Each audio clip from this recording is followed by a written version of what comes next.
Hey moviegoers, Dimitri Panos here, and today I'm putting Civil War under the CineScope. And please stick around till after the end of the review. Once the key art pops up, the movie poster, after that I'm going to go deeper in analysis. Consider it a bonus feature to my review, and it will be spoilerific. Alright, so now on to the initial review. Civil War desperately wants attention. It's a war movie that puts causing fear over the human condition.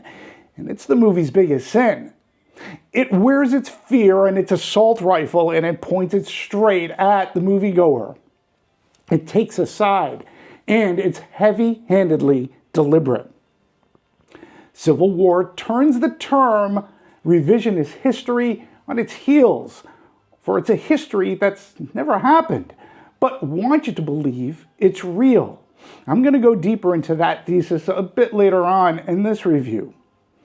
Kirsten Dunst plays embattled and broken photojournalist Lee Smith. She has seen enough, not only through her camera lens, but through her own eyes. The United States of America is anything but united. It's the not-too-distant future. No specific year is stated, but there are enough hints dropped, aka the president is in his third term, and assuming Garland hasn't changed with what a presidential term is, I'll say with confidence it's about 10 years from, say, today. America is divided, multiple factions, and they're all embroiled in a civil war. Of all the states, California and Texas have seceded and allied. The president is using military force to squash the rebellion while broadcasting passionate pleas to come back. Don't worry, there'll be no repercussion. And then there are those who, well, they've raided their Army-Navy stores, wear fatigues and red kid glasses, carrying assault rifles, and playing judge, jury, and executioner, questioning those and who is American and who is not. I mean, did I say the movie takes place in the near future? Well, these Western forces are days away from storming the White House and overthrowing a dictator-in-chief. Lee and her colleague reporter friend Joel are trying to get ahead of it all so they can get the final interview with the president.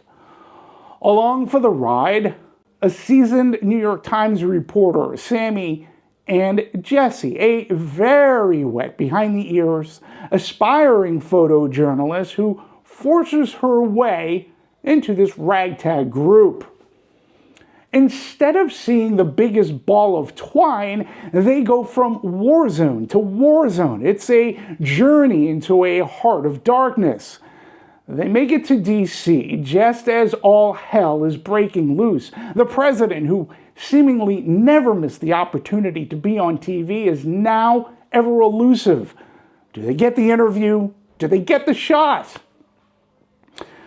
I watched Civil War in IMAX, and kudos to A24 for holding their screenings in this format. Why? Because Alex Garland assures the moviegoer that if you do go see this movie in that format, IMAX, well, this is the best way to experience it because Civil War plays big and loud. Civil War is probably Garland's biggest movie to date, and he's comfortable in the format and knows how to capture supersized cinema. As for the performances, Kirsten Dunst delivers another, I believe, career best. It's just too bad the story lets her down. Lee is really the only character I sympathized with. She's war-torn, but with civility still in her heart. Her moral compass isn't completely broken. And while it's not on true north, it still points north.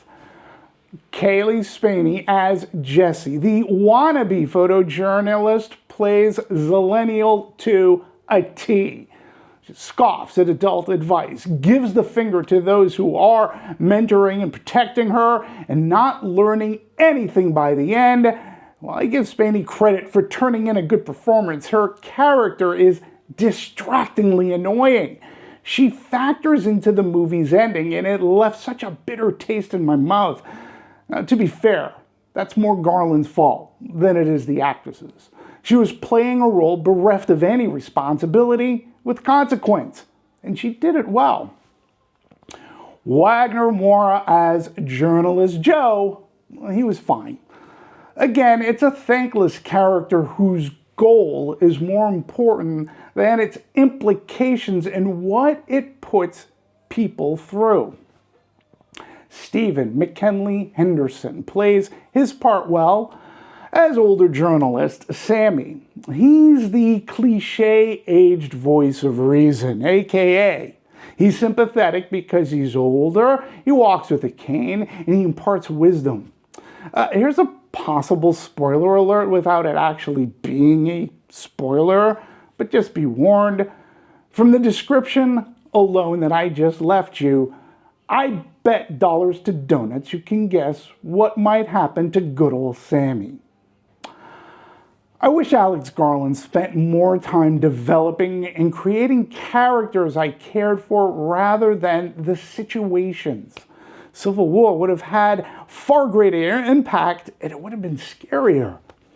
And I want to talk about the war movie genre a bit and their link to history and compare it to this movie, Civil War.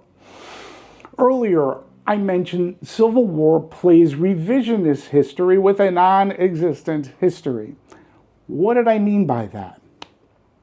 Think about some classic or some war movies that are considered classic war movies. Movies like Platoon, Full Metal Jacket, Apocalypse Now, The Longest Day, Saving Private Ryan, 1917, and Dunkirk, even The Big Red One.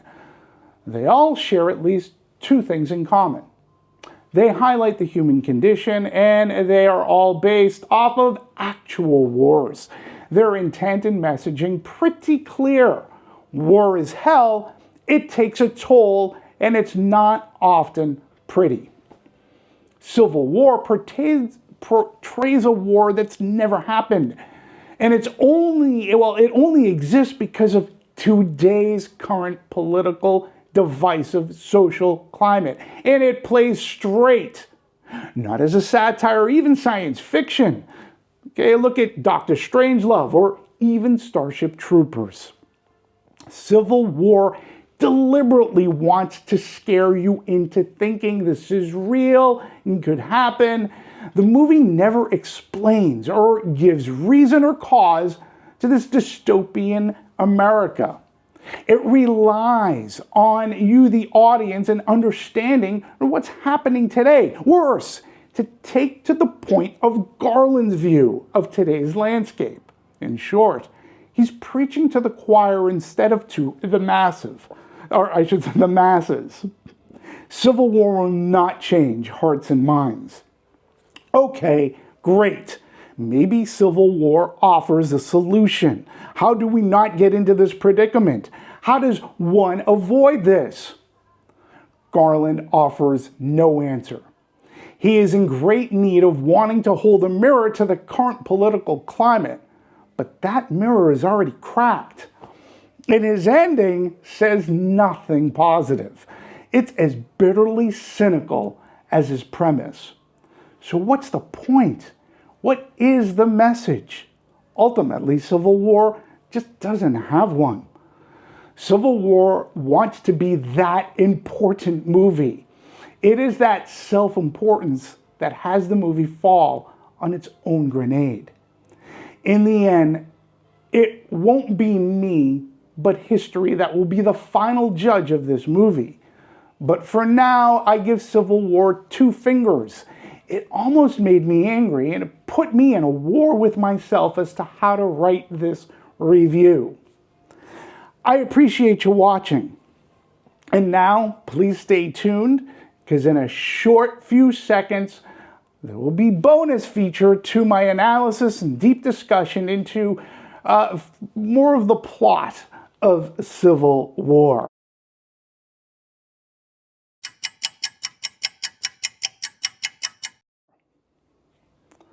Hey, and thank you very much for staying on board to watch this. I hope you enjoy it. This is very spoilerish, and it talks about characters, specifically Lee Smith, played by Kirsten Dunst, and Jesse, the young photojournalist wannabe. And in the movie, something very consequential, well, a consequential question comes up. And it's in the beginning of the movie, in which Lee and Jesse are having a serious discussion about Lee's history and what it takes to become a photojournalist. And at the end, Jesse asks Lee, hey, if I was being gunned down, if I was being taken out, what would you do? Would you run in, help me, or would you raise your camera lens? And Lee answers, well, what do you think? So she gives a verbal answer right there and then. But throughout the movie, that question is answered 3 times. And each time, it's pretty important. And it also tells the audience about Lee, okay? And the first time that this question is answered comes at the very beginning of the movie, before Jesse even gets that question out. When Lee and Jesse they're at what is a riot taking place in the streets, and somebody yells bomb. Lee's first instinct is to protect and save Jesse. She takes her, throws her down on the ground behind a car, and gives her a safe coverage, so to speak. She saves her from that battle zone. That's answer number 1, and it should tell you right there just a bit about the character of Lee. Then, of course, the question is asked, and then we get the verbal response, which is, what do you think? And later on in the movie, we see Lee going through photos. Specifically, she's going through photos taken of her now dead colleague and friend, Sammy. Okay? And Alex Garland purposely shows her having a picture up of her, having Lee with the picture in her digital camera up, and she deletes the photo. Okay? She deletes the photo. Yet again, another example of who Lee really is and how she is trying to keep her humanity. And then, in the end of the movie, towards the end, they are storming the White House to get and kill the president. Lee, along with her colleagues, they are going in with support of the military, and they're in the White House, and a firefight takes place within a hallway, right? You know the scene. And our silly child wannabe photojournalist gets up and walks into the middle of the aisle with her camera raised during this blazing gun battle. And what does Lee do? Lee runs, pushes her to the ground, and then Lee does something that quite astounds me. I'll get to that in a second.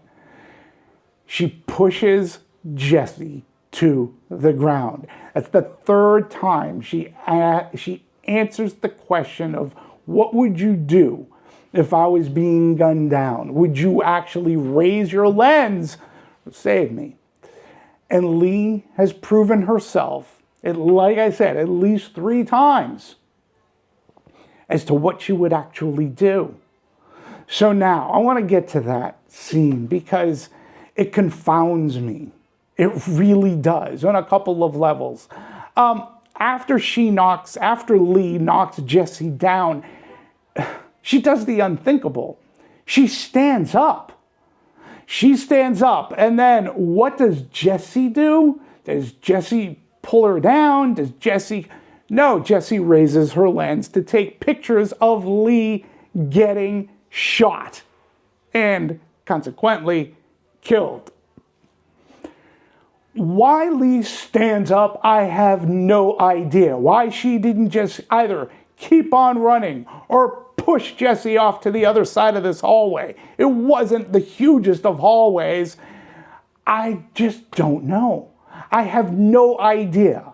That sort of thinking infuriates me. Like, she literally did stand up as Jesse was on her back, as we just saw her push Jesse down. She stands up to look at Jesse. I don't understand it. And of course, Jesse, the Zillennial, who has learned nothing through this close to 2-hour movie, it's a character arc, doesn't learn a thing, pops up her camera to take pictures of the person who's cared for her, protected her, mentored her. She takes pictures of her dying. Great. Another annoying fact, it's not a fact, we're talking about a movie here. Another annoying aspect of this Jesse character comes in about midway through the movie, in which, as they're driving on this, it's like a country road, a car comes up to them very fast. They think it's danger, but it's not danger. It's more of their colleagues. It's 2 of their colleagues specifically. And one of the colleagues, while they're racing down this thing, instead of just pulling over, they continue to travel at high speeds. And then, like right out of a Hal Needham movie, one of the people in the other car comes into Lee and Company's car. And Jesse's like, wow, that looks like fun. And what does she go ahead and do? Rolls down the window and proceeds to do the same thing. All of a sudden, Jesse's a stunt person and she needs to be in this other car. And when she gets into the car, she rolls over in the back seat, faces her colleagues, and gives them the finger. I don't understand. And then they take off, and and then again, more spoilers. They come across some bad people, some very bad people, who end up killing the 2 drivers of that other car. And they all died because Jesse was an idiot. That's why they died. And there's no seeming feeling bad for what happened, but she was the cause. She was why her friends and colleagues stopped to find her, to look for Jesse, and 2 people were murdered. Again, the character was so annoying for me, and it's a scene that I just don't understand why it just seemed very crazy and out of place in this movie. And I'm talking about the car scene. I don't get it, but for me anyways, it just really, at that point, made me dislike the character. And then the end, and how the end was shot. I just don't understand. It made me angry. So you might be wondering, why did you give it 2 fingers? I gave it the 2 fingers of, it almost made me angry, because from a production value and on IMAX, I can't say that I wasn't drawn into this movie. I can't say that Alex Garland necessarily, he didn't do a bad job directing this movie, this big epic movie. It was his writing that faltered, and nobody seemed to take notes and say, hey, let's change this, let's do that. So that's why I ended up giving it 2 instead of me giving the movie the finger. So that's the bonus feature for Civil War. Never done this before. I may do it again in the very near future for other movies.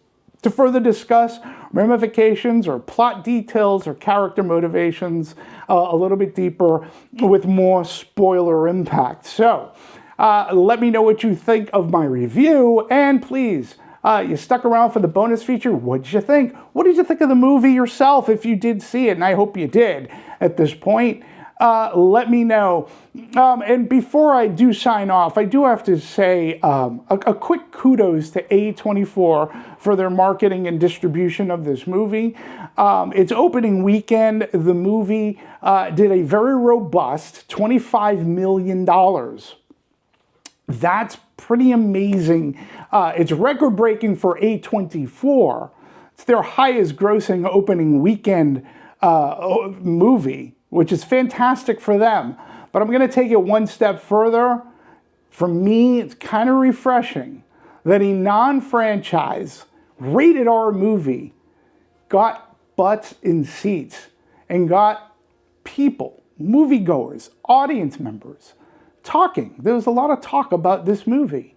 Whether you liked it or not, regardless of what you think, that's actually kind of cool and refreshing that a non-franchise picture, motion picture, did this kind of business and got people talking.